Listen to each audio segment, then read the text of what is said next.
The Titans play their first divisional game of the season on Sunday, taking on the Colts, 2-2 versus 2-2. We're going to preview this matchup right now. This is the Music City Audible. Let's get to it. Welcome, everyone, to another episode of the Music City Audible podcast, brought to you by Broadway Sports Media in partnership with 440 Sports. I'm Justin Graver. With me, as always, Justin Melo. And today we are previewing the Titans' first divisional matchup against the Indianapolis Colts. This should be an interesting game, Justin, because the Colts largely thought of going into this season as a year away at least from contending, starting a very inexperienced rookie quarterback who didn't have a lot of experience playing in college even. Anthony Richardson has been better than advertised, I think, so far through 4 games, even though he missed one of those with a concussion. He almost beat the Rams on Sunday, came back from 23-0 to tie the game, 23-23, and the Colts then lose in overtime because the Colts defense can't get a stop. Can't really blame Richardson for that one. But what do you think about this game, Justin? Where do the Titans have advantages? Where are they going to struggle? Let's get into it right now. What's the first thing on your mind? The first thing on my mind, and I was anxious to bring this up, is the need to follow up a good performance with a good performance. That Absolutely. Is something the Titans have not always done in the Mike Vrabel era. I mean, I feel like historically, but it certainly feels, since they've been good, right? It's hard to follow up a good performance with a good performance when you're terrible because you don't have many good performances, but they've largely been good throughout the Mike Vrabel era. Yet following up a good performance with a good performance has been an issue. Now, it's early in the season, but we've already seen it once, right? Thought they played a pretty damn good game against the Los Angeles Chargers in week 2, a very exciting win in overtime in that game, home win, and then you come back with an absolute stinker against the Cleveland Browns in week 3. Almost had as many penalty yards as you had offensive yards in that game. So what do? You come back now with a really, really good performance against the Cincinnati Bengals, winning 27-3 at home. By the way, you're also now 2-0 at home and you're 0-2 on the road. So that's another thing here because this game is in Indianapolis this weekend. So that's another theme. Really important in my opinion. And this goes back to, to me, this goes back to last year. I'm going to be blunt with you. I don't think they had let me rephrase. I don't think they followed up a single good performance with a good performance last year. And that might be harsh. People may disagree. So let's talk about it. They had that 5-game win streak in the middle of the year when they were 0-2, right? That's why you gave me that. That's what I was going to bring up. Okay. Yeah. First game was a 24-22 win over Vegas. Did you come out of that game feeling great? Remember, they gave up a bunch of long completions. Who was the corner? I can't remember who the corner was. We all gave him flack. He allowed like a 50-yard gain to Matt Collins when all they had to do was protect the deep ball. Raiders went all the way. Like, that was not a great team performance from what I recall. Okay. Right. Following week, they beat the Colts 24-17. Very bad Indianapolis Colts team. Not a complete all-around performance. Following week, similar to the Raiders game, 21-17 over the Commanders, right? Took a last-minute goal line stand. Some people thought they caught a break, right? Not a great all-around team before. I remember that game feeling exactly like the Raiders game. I don't remember coming away from that one thinking we have a hell of a contending team on our hands. A couple weeks later, 19-10 over the Colts. Again, bad Colts team. Week after that, 17-10 over the Texans. 3 of those wins came over teams that had top 5 picks in the drafts, right? Colts twice, Texans once. And hell, the Raiders had, I think, the 6th or 7th pick in the draft, right? Yeah. Like, none of those performances. And by the way, they scored 19, 17, 21. Like, none of those were great performances. I don't care what you say. They were not complete performances, not to the tune of what we saw in week 2 against the Chargers or what we saw in week 4 here. A couple wins after that. The Broncos, 17-10, they beat the Broncos. One of the worst teams in the league last year. It's a horrible team. In fact, in my opinion, their only great performance last year was the win over Green Bay on Thursday Night Football, right? Guess what? They didn't win another football game that season. So in my opinion, they did not follow up. They didn't have any back-to-back good performances last year. Okay, you know what? They lost to the Chiefs in overtime with Malik Willis. Maybe you could quantify that was a decent performance. They won the following week, but that was a 17-10 win over the Broncos, right? So I still don't think that was a good performance and a good performance. And it doesn't have to just be a win. They did not, none of their losses, right? The loss of the Giants in week 1, no. The loss of the Bills in week 2, no. The loss of the Bengals, the blowout loss to the Eagles, the blowout loss to the Jags, no. They didn't do it once last year. And they're already 0-1 this year at doing so. So it's been a while since they followed up a good performance with a good performance. So to me, that is the theme going into this week. Yeah, I think that that's pretty spot on. I will say, we talked about this after the loss to the Browns that the Titans have had these big losses and then gone on big streaks. And this could be the beginning of Sure. that because you mentioned all those performances. They still got wins. It's difficult to win in the National Football 5-game win League any streak, given for week. sure. Yeah. And they won 7 of 8. The only loss was the overtime loss to the Chiefs that Malik Willis started on that 8-game stretch. Of course, they didn't win another game after that the rest of the year. But the point is, they had a huge loss to the Bills in week 2. They went on a 7 of 8 game win streak. They did a similar thing the year before that, losing big to the Cardinals in week 1 and then winning 8 of the next 9 in that season. So they've kind of done this thing. Was Sunday's win over the Bengals the start of another 7 of 8 game win streak? That would be obviously very nice for the Titans' playoff hopes and everything. But this specific week against the Colts, I think the one thing you can't do is overlook them. You can't go into this game cocky thinking this is a young Colts team with very inexperienced DBs, a very inexperienced quarterback, lots of injuries on the offensive line. We'll see how those players are feeling this week and what their status is heading as we get closer to the end of the week. But played against the Rams, I think they were missing 3 starting offensive linemen, if I'm not mistaken. So, wide receivers, they got Michael Pittman Jr. and not a whole lot else there. Jonathan Taylor hasn't reported yet. He is eligible to come off the PUP list and return to the Colts this week. But all the latest reporting is that the Colts have no interest in giving him a long-term deal, and he has no interest in playing without one. So probably won't see Jonathan Taylor in week 5. That leaves you with Zach Moss, who has had a few good games this year, but is he a lead back in the NFL? I think there are some talent deficiencies on this Colts roster that they have so far in their 2 wins this year against good teams. I mean, not against good teams. They beat the Ravens in overtime 22-19. They beat the Texans, who haven't looked terrible at all. I mean, by any stretch, the Texans are outperforming expectations this year. Colts beat them. So in their wins they've seemed to be overcoming these talent deficiencies. Shane Steichen has looked pretty good as a head coach so far with the Colts, and his offense with Anthony Richardson, Anthony Richardson made one throw on Sunday against the Rams where it looked like he was getting sacked, and suddenly the ball flies 30 yards downfield straight into the hands of, I think it was Alec Pierce, or maybe it was Pittman. I think it was Pierce. I don't remember who it was, but unbelievable throw into coverage, under pressure, being sacked while he threw the ball, and somehow had the arm strength to get the ball there. Anyway, he's been, better than advertised. His running ability, he has run for multiple touchdowns in multiple games already this year. This guy is a gamer, and the Titans are not going to be able to take it lightly just because these Colts players are inexperienced. They can't go into this one saying, oh, we're going to get in Anthony Richardson's head with exotic pre-snap looks and post-snap rotations and coverages. They've got to be able to contain his legs first and foremost, and then force him into difficult reads and difficult throws. But you can't do any of that taking your opponent lightly. So hopefully, like you mentioned, they don't get a big head coming off a 27-3 win and follow it up with a lackluster performance because they can't afford it in this game. I agree. And I think containing his legs is the number one key to victory, in my opinion. And it may be it's certainly the number one key to stopping him and slowing him down. And they've had some struggles with his types, right, in the past. And right. A lot of teams do, right? If you're a scrambling quarterback, you're as athletic as Anthony Richardson is, you're going to give a lot of defenses fits. I get that. But specifically what I mean by that is I think back to that Chiefs game last year that they lost in overtime. They don't lose that game unless Patrick Mahomes makes a ton of plays with his legs late, if you remember it, in the fourth quarter, and I think even in overtime as well. And they've had some trouble with Lamar Jackson in that area, certainly in the playoff game that they lost to the Ravens. So they've had some issues with that. Josh Allen hurt them last year, certainly as well with his legs. So that's key number one. And I think he's got 3 rushing touchdowns already. 4. Anthony Richardson, or 4 in 3 games. 4 in 3 games. Yep. 4 in 3 games.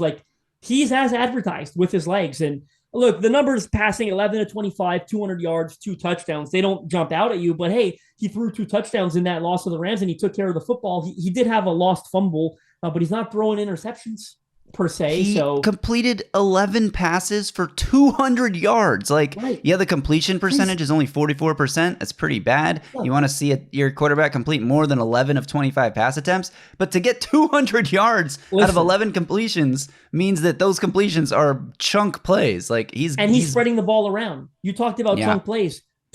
Alec Ogletree, 22-yard reception. Alec Pierce, 38-yard reception. Mo Alley Cox, who's not mobile at all, 35-yard reception. Josh Downs, one of my favorite receivers coming out, 30-yard reception.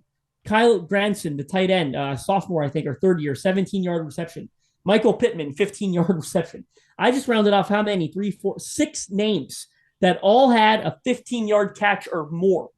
in that loss to the Rams on Sunday. Three of them had a 30-yard catch or more. Three different guys.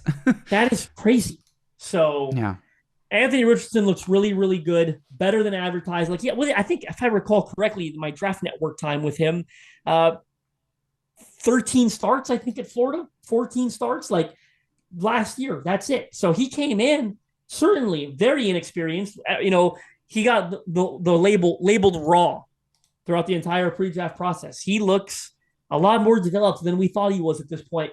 This is a 2-win football team. They're tied for first place in the division. They beat the Texans, as you said, a Texans team that steamrolled the Pittsburgh Steelers on Sunday and beat the Jags by 20 the week before that. And they beat a Ravens team. We know this is a week-to-week league, but they beat a Ravens team that steamrolled the Browns on Sunday. Yeah. With the Titans lost. I know they didn't have Watson, but still, right? Ravens put up, 28 points in that game. So Titans cannot take this game lightly at all. This Colts team looks a lot more competitive than I expected them to be. Anthony Richardson looks a lot better than I expected him to.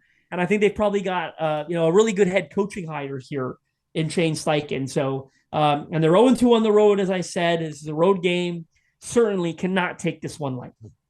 No, I think what the key is to the Titans defense stopping this Colts offense here. We mentioned stopping Anthony Richardson, the runner. I don't think they're going to have a ton of trouble slowing down Zach Moss. I mean, the Titans' run defense has been really good this year. They allowed some big runs to Joe Mixon, but overall, I think that was more a factor of how they were playing Joe Burrow in that game. In this one, they're going to be on their run keys, in their gaps, because they have to account not only for the quarterback running, or not only for Zach Moss running, but also for the quarterback running. So they're going to be extra dialed in, I think, on run defense. The big boys in the middle are going to eat, especially if the Colts are still dealing with offensive line injuries. Jeffrey Simmons, Danico Autry, Tierre Tart, those guys are going to be stuffing things. The Colts don't have a ton of outside receiving talent to worry about, so we are always a little bit concerned with the Titans secondary being, a little bit closer to average than above or elite, right? And, Michael Pittman is a big body receiver who can make plays, and Alec Pierce has the speed on the outside. But I think the real issues that this Colts offense presents are the tight end mismatches. Of those guys that you mentioned with all those 30-plus yard receptions, Drew Ogletree, Alec Ogletree, whatever his name is, tight end, Mo Alley-Cox, tight end, Kylan Granson, tight end. So these three guys all making big plays in the passing game for them at tight end. You're going to need your linebackers and your safeties to cover well. If you're playing zone coverage, you're going to have to be aware of these big body guys who can exploit smaller gaps because they're so tall. They can go up and make high-pointed catches, contested catches. I think that's the biggest challenge here, aside from Anthony Richardson's legs, is covering the tight ends over the middle of the field. It's not as much, worrying about the receivers, but at the same time, you can't let Alec Pierce get behind you. You can't let Michael Pittman get free downfield because he can make big contested catches as well. He had an incredible catch a couple weeks ago in that Ravens game down the field, contested catch. So when it comes to stopping this Colts offense, you got to get pressure on Anthony Richardson, of course, and you just got to be ready to account for the tight ends over the middle of the field, which gives me a little bit of concern because, the Titans' strength of their defense is not like their linebacking coverage ability, right? So it'll be interesting. Does Dane Cruikshank get up for this game? Titans recently add Dane Cruikshank back to the practice squad to come be a tight end eraser. You bring up some good points there. I'm going to build on it. I'm slightly more concerned with Michael Pittman Jr. than I think you are. I do think he's capable of getting the better of Christian Fulton. He's a big-bodied guy that can make plays down the field. He can also draw a DPI. I wouldn't be surprised if they target him deep, certainly against those corners. You bring up the tight ends. That's a great point. I think Mo Alley-Cox, they move him around. You get him into like a big slot position. What's the mismatch advantage between, Mo Alley-Cox and Roger McCreary? What's the mismatch advantage even between, him and a Sean Murphy Bunting? That's quite the size advantage for the Colts, particularly in the red zone. So that is one I worry about. Then Josh Downs, who I think is coming on strong for them as a rookie receiver. He's a prototypical slot receiver. I think he can give the Titans some trouble as well. And he's a guy that's had some good performances this year. Question for you. Do they play with a spy on Anthony Richardson? I mean, I think you almost have to quite frequently. And I think, I really like Azeez Al-Shire in that role, right? Because he's sideline to sideline speed. He's a smart player. He's violent. Certainly you're not using Jack Gibbons in those situations, right? That would be quite the mismatch when it comes to athletic ability. Hey, Jack Gibbons is the 4th highest rated linebacker, off-ball linebacker, according to Pro Football Focus through 4 games. But no, I totally agree with you. Love that. No, I know you do. And certainly I think Azeez Al-Shire is a good fit for that. So we'll see how they approach it.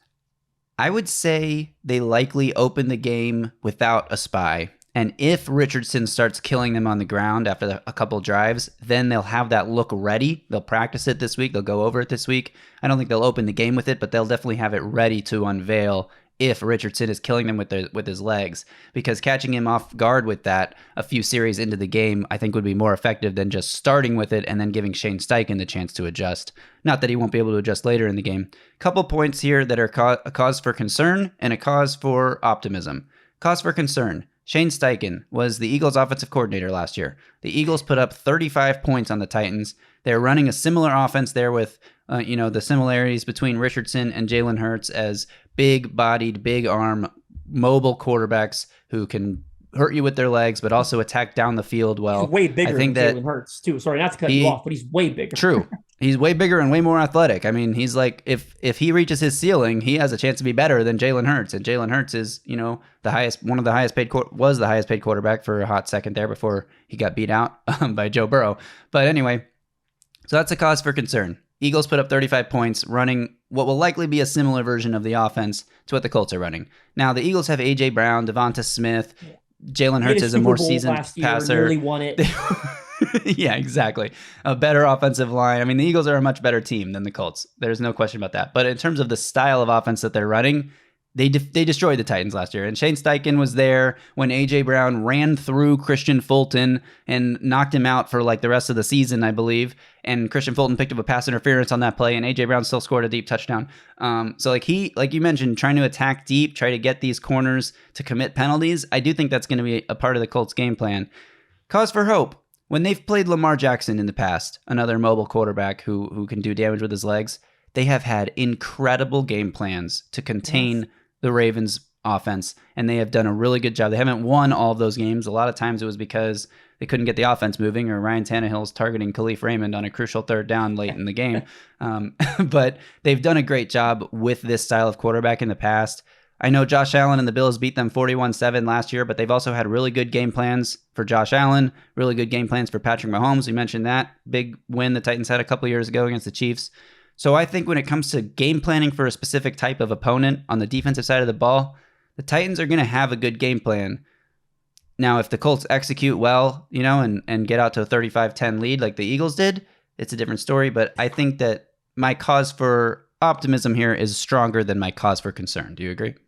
Yeah, I'll be honest. I don't love the Eagles comparison, right? I get it. The offense look similar, but I mean, the quarterbacks, the support, I mean, night and day difference, right? Like they damn near won a Super Bowl last year, right? So yeah. I get what you're getting at with the scheme is going to be similar, but again, no A.J. Brown, no Devontae Smith. The quarterback's not as developed as a Jalen Hurts is. So a cause for concern might be that D-line, though, against Titans O-line. I think that's something you wanted to bring up because how many sacks do the Colts have on the year? I think it'll be a fairly surprising fact to Titans fans who are listening to this and don't know that.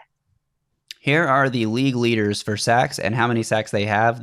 We're recording this before the Monday night game, so things could change slightly. But Buffalo Bills, 16 sacks, tied in first place with the Los Angeles Chargers. Khalil Mack had 6 freaking sacks on Sunday, so the Chargers jump way up this list in 1 week. But anyway, Bills and Chargers tied for first with 16. Ravens second with 15. Colts tied with the Cowboys for third most sacks in the NFL with 14 through 4 weeks. Titans right behind them with 13, along with three other teams at 13. So Titans and Colts both getting after the quarterback this year. I did not expect to see the Colts with 14 sacks, third most in the league, on this list. And it's been a collective effort, right? Kwity Paye leads them with 3 sacks. They got 3 other guys with 2 sacks. Samson Ebukam, who I believe they brought over from the 49ers. Forrest Buckner, of course, a huge threat on the interior. And then also Taven from Bryan, the 49ers. A reclamation project, right? Former first-round bust in the division of the Jacksonville Jaguars. He's got 2 sacks. And you got Dayo Odeyingbo that's got a sack and a half, right? Former Vanderbilt guy who I liked coming out. So it's been a collective effort. It's a group effort. And you don't love some of those matchups, right? I think of Kwity Paye against Andre Dillard, assuming Dillard's going to be the starter at left tackle. We touched on it last episode. Titans maybe with an opportunity to shuffle things up front this week, getting some reinforcements back on the O-line. But if it is Andre Dillard, and until I'm told it isn't, I assume that it will be. I think you like that matchup there for Kwity Paye. And even, Dayo Odeyingbo, the other D end, He's an extremely powerful guy. I think he's playing in a rotational role right now. Samson Ebukam's the starter, but Deo is, I remember coming out of Vanderbilt, a lot of power. And that's sort of what's given Andre Dillard fits this year, right? It's when he's got to anchor against the bull rush. So certainly I think some of those matchups there on the D-line does offer some cause for concern. Now, on the flip side of that, the Colts have allowed the 4th most total yards through 4 games here. Their defense has been, not great. They tightened up in the second half against the Rams on Sunday, but that was after allowing them to get out to a 23-0 lead. The Titans did something similar against the Bengals, right? They jumped out to a big first half 24-3 lead, and then were able to just coast from there. We mentioned on our recap pod the 10-minute drive to open the third quarter. The Titans have a chance to do something similar in this game. If they get out to a lead and then they can ride Derrick Henry and Tajay Spears to big, clock-eating drives in the second half, I think there's a chance the Titans win this game by 2+ scores, the same way they did it on Sunday against the Bengals. Wow. But there's also a chance that they get a nice drive going, they gain 40 yards and get into Colts territory, and then they give up a 15-yard sack or something like that. And so they are gaining yards here and there, but then they're getting set back by sacks or holding penalties or something like that. Like, I could see the game going that way too, in which case I wouldn't predict a double-digit point win for the Titans. So it's all going to be about, I think the yards are going to be there for the offense. Can they avoid the negative plays, the drive-killing plays and penalties? Can they keep Ryan Tannehill clean in this game? I think that'll make it. As my headphones fly off my head, that'll make a big difference in this game for the Titans.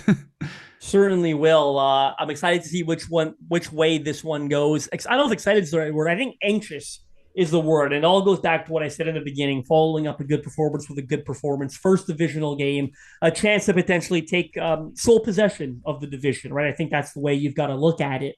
Certainly with your first division opportunity, you can't, focus on what the Jags or what the Texans are going to do. Right. But I think that should do it for our part. What do you say we bring in our guest? Because I didn't say it at the beginning of this episode. Neither of us did. But it doesn't mean that I mean it any less. A terrific guest we have this week, making his first appearance on this show. We've had a lot of recurring guests. Look, we do this preview episode every year. They play the Colts twice. It's tough to get into our bag and bring new people on the show, right? Not that I think you were tired of, Stephen Holder, who we've had multiple times, ESPN national reporter for the Colts. Not that you're tired of Zach Hicks, who does an unbelievable job covering that team, hosting Locked On Colts, and also, contributing to Colts Sports Illustrated. But this is a first-time guest, and I'm so excited. Ladies and gentlemen, please welcome James Boyd, a rising star in this media market, in my opinion. The new in his first year covering the Colts for The Athletic. So deserving of that opportunity. He's doing amazing work already. He'll be doing amazing work all year long, and certainly for the next 10 years covering this team. Please welcome James Boyd, his first time on the Music City Audible. Yes, let's bring him in now. James Boyd covers the Colts for The Athletic. You can follow him on Twitter at Romeoville Kid. James, thanks for joining us today. How's it going? It's going good. Thanks for having me. Obviously, a lot of developments here in Indianapolis over the last few days, but things that don't change, that games don't change. So got a game against the Titans coming up, and they don't care about who's playing or who's not or who's coming back and who's not.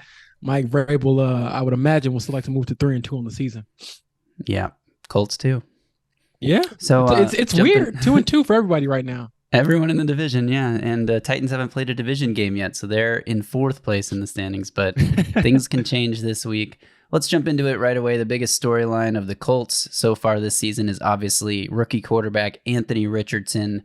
He missed a game with a concussion already, but he has played 3 pretty good games. What have you seen so far from Richardson, and do you feel he's ahead of where he was expected to be at this point in his career?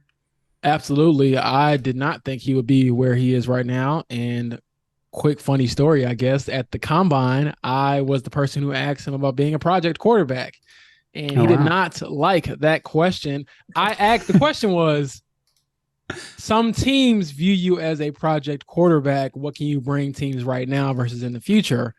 He only heard the project part. It only came from me. So he had me repeat it a couple of times, did not like the question. And then when he answered it, he said, I don't even know what that means. And then someone else asked him about being a 1-year starter. And he came back to me and was like, well, this guy says I'm a project. So I guess I got some things to work on. And at the time, the Colts are sitting at 4, and we didn't know if they were going to trade up to number 1. And I just didn't think that they were going to even draft this guy. Not that it would change my question at all, but, a couple weeks go by and the Colts, they put at 4, and it becomes clear that he's a possibility. So when they drafted him, everyone started laughing and they started flooding my mentions with like, oh my God, he's going to like fight you the next time he sees you because you called him a project. So the first time he came to Indianapolis for his first in-person interview after he got drafted, I asked him, or actually I told him, I was like, hey, Anthony, I'm the guy at the combine who told you were a project. And he just like, oh, I remember. And it was like this funny moment where everyone laughed. He didn't take it personal at all. So from that standpoint, he's very mature, but also doesn't take anything to heart, which is good for being a quarterback in his position. And then on the field, I mean, that personality kind of manifests itself the way that he plays, where he's very just comfortable, it looks like, and doesn't get rattled with mistakes. He's had a fumble, lost fumble, had an interception in his debut as well. But this is a guy throughout the 3 games he's played has looked the part and looked a lot more advanced. And I thought he would be at this stage of his career, project or not, because, I mean, for someone who only started 13 games, he looks very, very poised compared to, say, a Bryce Young, you know what I'm saying, who went number 1 overall, right, played in a bunch of big games at Alabama. I think that's a credit to Shane Steichen, but also it's a credit to Anthony Richardson and his floor being higher than many thought it would be. I think that's a great point, James. And you know what? In your defense, this is a fair question, man. I think there were teams certainly that felt he was a project quarterback, right? And we know that for a fact. So, well, you brought up Shane Steichen there, and I'm glad that you did, because that kind of takes us to our next question. In my opinion, he possesses a brilliant offensive mind, and I thought that was a really good hire for the Colts. So far, from what you've seen, how is he helping his project quarterback acclimate? So the P word gets you in trouble here, but I think that the moment he was hired, drafting Anthony Richardson became a possibility, because you look at the track record he's had with quarterbacks. He's worked with Phillip Rivers, he's worked with Justin Herbert. He's worked most notably with Jalen Hurts, who took a massive leap last year from, fringe level starter, questionable starter to, oh, he's a superstar. So you look at Anthony Richardson, he possesses some of the same traits. And the one thing that I've been impressed with Shane Steichen is he's making it simple on him. There's a lot of, roll out, 1 or 2 read type of plays where they're not just putting him in the pocket and saying, read this defense or pick this defense apart. They're doing everything in their power to make things easier on him. So we get people who criticize Anthony Richardson because his yards per attempt isn't that great so far. Well, no. One, it's because a lot of the teams are forcing him to throw underneath because he has a cannon. You don't want to, get too lax and he just throws it over the top. But 2, part of that is rhythm throws and just seeing the ball get completed and making, sort of someone like the runs that we see, sort of those short throws, and kind of supplementing it that way. So I think they've done a great job, Shane Steichen in particular, of just making him feel comfortable. And some of the play calls have just been beautiful. I mean, he had this end around sort of touchdown run against the Texans where he faked to Josh Downs in the backfield. Michael Pittman Jr. has a great crackback block. He gets to the outside, and then Kylan Granson finishes off with the block to the outside. And he just runs to the end zone. So to see him be utilized in a ton of different ways when it comes to his legs and his arm and just his talent, it speaks to Shane Steichen, because I don't think that every coach could do what they're doing right now with Anthony Richardson. And that's the key, because there are deficiencies, there are issues. When he gets sped up, sometimes he's gotten better actually since the training camp started, but there's been times when he gets spread up, doesn't get his feet set, and the ball just sails. And usually when he misses high. Or even now, he'll miss low sometimes. So there's still those errant throws where you're like, man, what the heck is going on? I think it was 11 of 25 passing in the last game, so not a great number. But you look at the tape, you're like, oh, this is someone who has a clue. He's not out there just, doing a bunch of stuff that doesn't make sense. A lot of it is just utilizing him. And I think he is proving that you cannot watch box scores, because you look at the box scores, you're like, what the heck is going on with this guy? Then you watch the game, you're like, oh, wow, for a quarter and a half against the Rams, he's the best player on the field. So those things are exciting. And I think, again, Shane Steichen deserves a ton of credit. Doesn't explain anything to us because he's very short-winded with the media, but that's all right. I got tape to look at. Yeah, there you go. No doubt. And I don't have a question about this, but I'm glad you said that, James, because I think the term system quarterback is sometimes the most misinterpreted in football. Like, people typically take it as such a bad thing You know what? Jalen Hurts might be a system quarterback in Philadelphia. Yeah. They're winning a lot of football games. Brock Purdy is definitely a system quarterback in San Francisco. They haven't lost the regular season game since he took over. So if a system quarterback wins you a lot of football games, I don't think anything else matters. And I think the Colts are well on their way to getting there with Anthony Richardson. Agreed. The elephant in the room, James, when Graver here said the biggest storyline in Indianapolis, I thought he was going to ask you about Jonathan Taylor. I thought so too. With the first one, right? Because I think that's the elephant in the room right now for this team. Coach Steichen did say they anticipate him practicing, I believe, in some capacity this week. I know we're recording this a little early in the week, so we don't expect you to, come out guns blazing here with a definitive answer. But do you anticipate Jonathan Taylor being available against the Titans this Sunday? I don't. And the reason I say that is not because of anything that JT has done or hasn't done. After they announced that he was going to open that 21-day return period from the physically unable to perform list Wednesday, the PR staff basically told us they're pivoting from a practice Wednesday to just a walkthrough. So we're going to practice twice this week on Thursday and Friday. And I think now I'm kind of speculating, kind of not.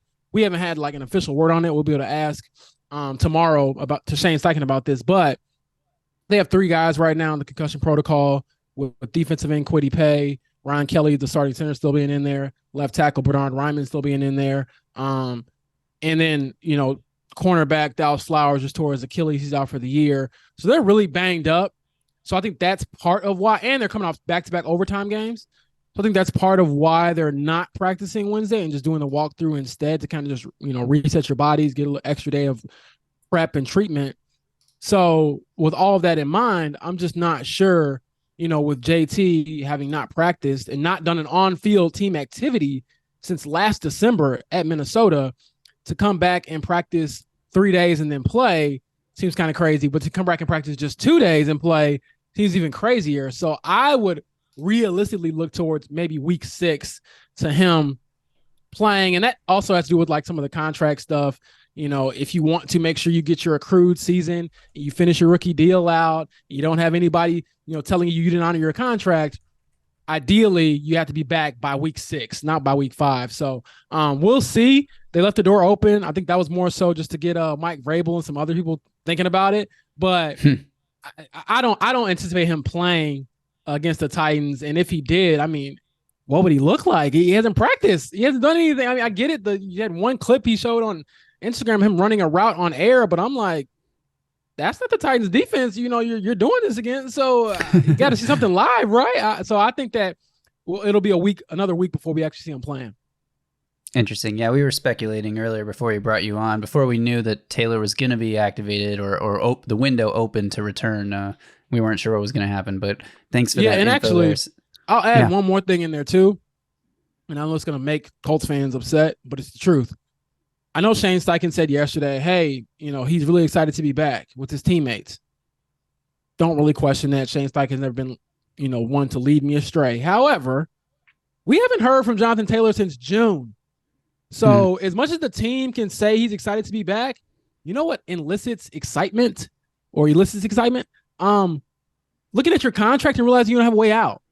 So that's my thing is like, I don't know how gung-ho he is to play, quite frankly. I don't know if he's still going to try to find a way potentially to not play. You know what I'm saying? So I'm not trying to be cynical here. I'm just being realistic. Like, it's been so crazy that you really cannot just assume, oh, yeah, he'll come back and play against the Titans, or if not this week, next week for sure. Nothing is for sure. You do not know. So until we talk to him, he's the main guy we haven't heard from. We've heard from, Shane Steichen, Chris Ballard, Jim Irsay, of course. But until JT tells us what his intentions are, we have no idea what they are, truly. And it's a unique situation because this is a guy who had a routine ankle surgery back in January and hasn't played since then. So part of that, is that, and I'll ask him flat out, like, was any of this because you didn't get an extension? Now, he'll probably never answer that. But the elephant in the room, beyond just his whole status, is, did you use all of this to just try to force your way out, and then you ran out of real estate and finally rubber met the road and you were like, I got to go play? and you're excited because of that. Like, yeah, you're excited to get your money because if you don't, you won't get it. So, I mean, that's where we're at from like a realistic standpoint on JT. Yeah, great. Graver, I know you're going to switch over to the defensive side of the ball, but I want to quickly add, James hit the nail on the head there, because at the end of the day, these guys are human beings, right? And yes, they understand it's a business, but there's no way he's not a little bitter, right? Like, he's vastly underpaid, right? Like, vastly underpaid for what he brings to the table. So there's no way it's as simple as I'm just super excited to get back. Like, there was a whole blow up with his agent and Jim Irsay. Like, there's a lot of layers to this situation. So there's got to be some bitterness there. Yeah. Yeah, we did talk a lot about the offense there. Justin, you mentioned we're going to flip over to the defensive side of the ball. I want to ask you about this Colts defense and the pass rush in particular. Colts are allowing the 5th most yards through 4 games this season, but they are tied for 3rd with the 3rd most sacks with 14 so far this year. That's kind of a dichotomy that we're seeing here, but I'm just curious, what are you seeing up front? Who are the main catalysts of this Colts pass rush, and how are they effectively getting to the quarterback so well, but also allowing so many yards to be, completed outside of those plays? Well, I believe last time I checked, the Colts still, are playing the most zone defense out of anybody in the league, which explains the yards, because you just dink and dunk them and you're able to pick up yards. That's what the Rams did. They just picked them apart. And I think on the flip side, conversely, with the, pass rush, a lot of it has come down to just the dominance, particularly in the interior, of Grover Stewart and DeForest Buckner. Those two guys move people very well. And so they get a lot of pressure on you internally, and you're either going to run away from that or run up into that. When they run away from it, there have been some strides we've seen from Dio Odangbo and then Kwity Paye as well, who have come alive. So I think that's part of it. However, I would say one of the things that is leaning in the Titans' favor for this week is that Kwity is in the concussion protocol. Every player this season, to my knowledge, who has sustained a concussion in 1 week has not played the following week. So we'll see if that changes with Kwity, but that's one thing to keep an eye on. And then with Grover Stewart, he was limited last week to a lot less snaps than he normally plays because of a back and groin. So as much as he is an Iron Man, he was not himself last week. And so that's something to keep an eye on when you're talking about trying to stop Derrick Henry or get pressure on, the opposing quarterback and things like that. So that's probably why. And then I think it's for as good as their front 7 has been, the Colts. I mean, Zaire Franklin has looked really good. EJ Speed has stepped up. And to be quite honest, they've been the best 2 linebackers on this team as Shaq Leonard continues to try to get back into form. The reason why they're giving up so many yards on the back end is because they're playing zone and they're just so inexperienced. I mean, even with Dallas Flowers, he was a little more experienced than what you have. I mean, he started a game last year and got a few reps in at cornerback. Now they have to go back to Darrell Baker Jr. possibly, who's a second-year pro, undrafted guy, really struggled against Houston in week 2 and then got benched because of it. And then also, or potentially 7th-round pick Jalen Jones, who's shown some promise, but he was a 7th-round pick. Prior to the season starting, Kenny Moore was the only cornerback on the roster who had started more than 4 games in their career. So again, these are all kind of deficiencies that we've seen sort of pop up. I mean, the wins obviously mask a lot of things for different teams, but you see, in the losses, okay, yeah, the Rams had over 400 yards of offense and were rolling for most of the game. Even when they weren't scoring, they had some missed field goals and things like that. It's because of the Colts kind of being weak on the back end. Yeah, that inexperience at cornerback was always going to be an issue for the Colts going into this season. Kind of seeing it play out. It'll be interesting to see because obviously the Titans' offensive line has struggled a bit this year, particularly Andre Dillard. Is it going to be the type of game where the Titans are putting together a nice drive and piling up yards, but then a 3rd down sack sets them back either out of field goal range or forcing them to punt or kick a field goal? I think that's going to be the determinant in this game is if the Titans can keep Tannehill clean, they have a good shot, but if they can't, then this could be a struggle, and obviously stopping Anthony Richardson and those tight ends on the other side of the ball. James, we really appreciate your time here. We're going to finish up with one last question. We do this with all our guests when we do our preview shows here, is asking you for some predictions, sort of how you see this game unfolding, the game flow, how it's going to play out, and then if you're up for it, a final score prediction for who's going to come out on top. So I think this is going to be a ugly game just because that's what the Titans do. They ugly the game up, and then they out ugly you to the finish line, which is, I mean, whatever way you got to win, it is what it is. And I think that really bothers Jim Irsay. He cannot stand it that Mike Vrabel basically has his team manhandle the Colts every year, regardless of who's on the team, and they get a win. And so I do think that the Colts have a pretty good chance to win this game. I predict them to win, I would say 24-20. And the reason why is not necessarily because I don't think the Titans are capable of winning, or they started off slow, whatever the case may be. It's because Anthony, he's the factor. And you just never know if he can go through those periods where for a quarter against the Texans, he was the best player on the field. For a quarter and a half against the Rams, he's the best player on the field. He has those sort of moments where like he locks in and you realize, oh, wow, they may have a guy if he can be this consistent, all game long, all season long. Now, still a long way to go, and I'm waiting for that rookie wall to kind of hit because he's going to have like the 2 interception fumble game or whatever. But barring that from happening, I think he gives them just more upside, more of a chance to make big plays because he can do some stuff you can't teach, and he helps them kind of escape the grasp of the Titans. But I'm saying that, but I'm also knowing like if I'm completely wrong, feel free to tell me. Titans fans, I enjoy the smoke. Yeah, coming for it. It's been a while since the Colts beat the Titans. The last time they did so was November 12th, 2020. Titans have won 5 straight in this series. So it'll be interesting to see if they can keep that going or if Anthony Richardson gives them new life there. James, thanks so much for your time again. We really appreciate you joining us today. Maybe we'll see you again later this year, or Titans Colts play a second time in a few weeks. Sounds good. Thanks for having me. All right. Thanks again to James for his time there and his insights into this Colts team. Justin, it's prediction time. Now, you pointed out on our recap episode that I'm 0 for 4 this year. You're 1 for 3. So we haven't necessarily had a great beat on what this team's going to do on a week-to-week basis. A very Jekyll and Hyde Titans team. I'm going to get a little crazy this week. I'm going to go first, which I rarely do. I'm going to predict the Titans win 27-13. Wow. I think this could be similar to the beatdowns we've seen in Indianapolis. Something was brought to my attention earlier this week. The Titans' 24-point first half against the Bengals on Sunday. Most points they've scored in a first half since they did the same thing to the Colts a couple seasons ago. So I do think, we heard James mention it there, the inexperience in the secondary. They are giving up a lot of yards. Their sacks aren't necessarily coming from an edge rusher like a Myles Garrett winning one-on-one against the left tackle. It's more of like a team effort, moving the pocket around, pushing the inside of the pocket, and forcing the quarterback to try to escape into the arms of another defender. I think the Titans, after watching the All-22 on what their offense did in pass protection to create those explosive plays, and check out the video I just posted on Explosive Pass Plays Breakdown if you haven't seen it yet. Moving Aaron Brewer from the center position, peeling him back around to help out on the backside end, keeping Chigakonkwo or Tajay Spears or other guys in to help chip for Andre Dillard, or giving Dylan Radins the assignment of just help Andre Dillard against Trey Hendrickson. I think the Titans are going to have an answer for this Colts pass rush. The only thing I'm worried about, the Rams got up to a 23-0 lead, and the Colts came back and tied the game. The Titans have done this thing where if they do score, a first half explosion of points, they kind of take it down in the second half and get a little more conservative, just try to grind out the clock.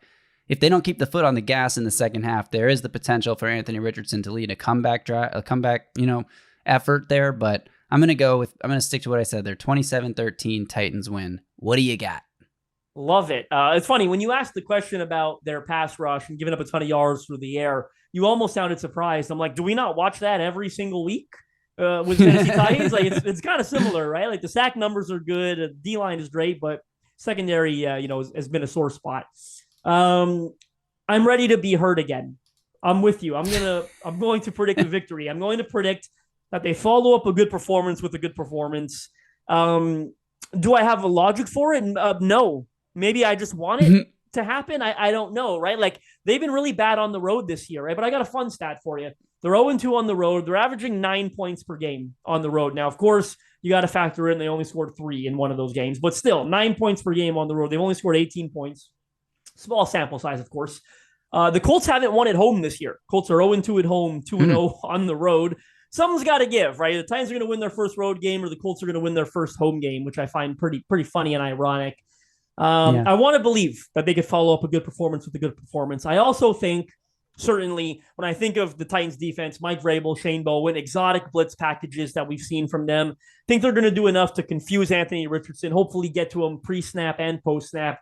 Now, I think he's going to make a couple plays. I got a ton of respect for him. He's going to make a big play or two that only he can make because he's 6'5", 240 pounds, and runs a 4.4. Like, he's a special athlete, and he will get the better of him on occasion, I imagine, this weekend. But I do think the Titans will outlast them. I think they'll be just a bit more consistent, have a bit more success on defense. The offense should be able to move the ball a bit more than the defense can. Super inexperienced secondary there. As James mentioned, they lost Dallas Flowers, who's been a key piece for them in the secondary because they don't have anyone else, right? Like, it's Julius Brents, right? A rookie corner, and the nickel. What's the nickel's name? Why does it escape me right now? Kenny Moore. Kenny Moore. And really not a whole lot else. So I'm going Titans. I don't think I'm going to be as brave as you and predict a 14-point win, but I do think I'll go 24-17 Titans. Nice. So we both have the Titans winning. Let us know in the comments below if you have the Titans winning, and make sure you're subscribed to the Music City Audible channel. That'll do it for this one. Follow Justin on Twitter at JustinM_NFL. You can follow me at Titans Film Room. Thanks to everyone who watched or listened, but mostly to the people who watched out there. That's where we're really trying to grow our YouTube channel. And thanks again to James for his time. All right, we will be back next week to recap this game and more content on the way on the YouTube channel. So again, make sure you are subscribed and turn on notifications. Hit the little bell button so you get an alert every time we drop a new video. Until next week, y'all stay safe out there and tighten up.